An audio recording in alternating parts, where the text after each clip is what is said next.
ٹوٹنا بندے کو عاجز کر دیتا ہے اور بندہ بندگی کے مقام کے قریب ہو جاتا ہے۔ اب جب وہ رب کو پکارتا ہے تو درست فریکوینسی پر پکارتا ہے اور پھر رب نوازتا ہے۔ شروع میں ٹف ٹائم ملتا ہے، لیکن یہ آزمائش ہے۔ تمہارا کام خدا کی رحمت کی امید پر چلنا اور چلتے رہنا ہے۔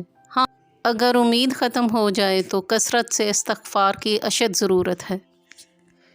تو بچا بچا کے نہ رکھ اسے، تیرا آئینہ ہے وہ آئینہ۔ جو شکستہ ہو تو عزیز تر ہے نگاہ آئینہ ساز میں۔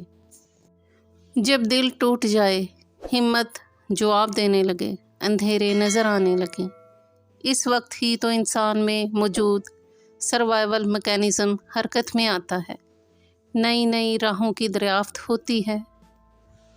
اگر رب سے تعلق قائم ہو جائے تو کشتی راہ پا جاتی ہے، اور اگر تعلق نہ ہو تو بربادی قدم چومتی ہے۔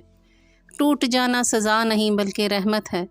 پہلے ٹوٹے گا پھر ہی تو بنے گا۔ عقل مند ٹوٹتے ہی اس ٹوٹنے کے اسباب ڈھونڈتے ہیں، غلطیوں کا تجزیہ کرتے ہیں اور خود ترسی کی بجائے خود احتسابی شروع کر دیتے ہیں۔ پھر وہ غلطی اور کوتاہی ڈھونڈتے ہیں۔ اس غلطی اور کوتاہی کے درست ہوتے ہی ان کی زندگی راہ پر آنی شروع ہو جاتی ہے۔